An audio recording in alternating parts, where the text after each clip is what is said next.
Classic English Literature Podcast. Now, if you're in America, or if you celebrate like Americans, happy Thanksgiving. This is indeed the most American of holidays, right? A day set aside to offer our gratitude for an orgy of gluttony. Of course, other countries set aside days of Thanksgiving either officially or unofficially, and nearly every culture which we have a record of made the giving of thanks part of their ritual lives. So, to ritually mark our day, I thought I would offer a poem by 17th century scribbler George Herbert. And the poem is called Gratefulness. Herbert, as well as a poet, was an orator and Anglican priest, and his writing tends to explore the complex intersection of religious faith and everyday human experience. His most famous work is called The Temple, Sacred Poems and Private Ejaculations, a title that has not aged well, though it was published posthumously in 1633. And these poems, like I said, explore the speaker's personal relationship with God, reflecting on the challenges of faith and humility in the Christian life. Now, Gratefulness is one of the poems from this collection, The Temple.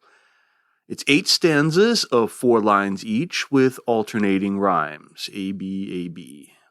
The tricky bit is it's kind of a jerky meter. We get 3 tetrameter lines, 8 syllables, followed by a 4th line of iambic monometer. Monometer? Monometer. Phenomena. Phenomena. Phenomena.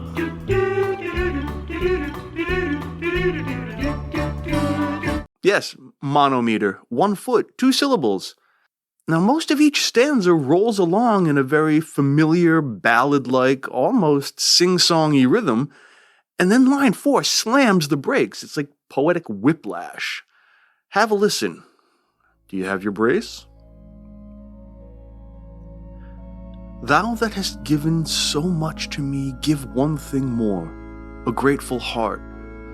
See how thy beggar works on thee by art. And he makes thy gifts occasion more, and says, if he in this be crossed, all thou hast given him heretofore is lost.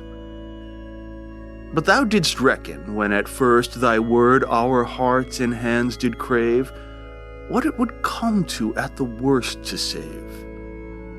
Perpetual knockings at thy door, tears sullying thy transparent rooms, gift upon gift, much would have more, and comes. This notwithstanding thou wentst on, and didst allow us all our noise. Nay, thou hast made us sigh and groan thy joys. Not that thou hast not still above much better tunes than groans can make, but that these country airs thy love did take. Wherefore I cry, and cry again, and in no quiet canst thou be, till I a thankful heart obtain of thee. Not thankful when it pleaseth me, as if thy blessings had spare days, but such a heart whose pulse may be thy praise. I think it's a strange little poem, actually. It begins with a seemingly earnest petition to God to give the speaker a grateful heart, and there seems to be a bit of playful irony in line 2's request. Give me something that will make me grateful for the things you've given me. Then the earnestness reveals itself as artifice, that abrupt line 4, by art. So is this poem ironically ungrateful, or ironically already grateful? In either case, the speaker's request really becomes an occasion for praise. Now, the rest of the poem is the argument for that request. If I don't have a grateful heart, then I can't appreciate anything else I have. Besides, God, you knew when you made us that we'd need an awful lot of attention. And you know you like it, yes you do. Even though our groans are not as nice as angel hymns. So come on, please, come on. Give me a grateful heart. one that's thankful all the time. Come on, please. So here's a question. Is the desire to be thankful the same as being thankful? Or very like it anyway. Gratitude is, I think, it's necessarily consequential. Like its power or its effect resides not in the person who shows it or in even the essential authenticity of their intentions, but it manifests itself rather in the person who receives it. That is, it confirms to the other person that you recognize their graciousness and acknowledge your debt to that graciousness. It's not the same as, say, love. Wanting to love and actually loving are two different things. God, in this poem, understands the speaker's gratefulness despite the speaker's imperfect rendering of that gratefulness.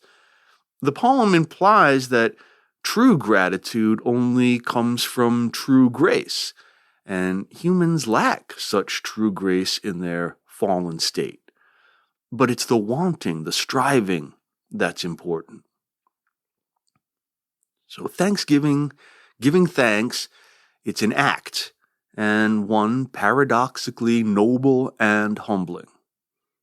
But gratitude, gratefulness, that's a state of being, an understanding of one's dependence on grace, however one may conceive of it. Happy Thanksgiving, everyone, and we'll talk again soon.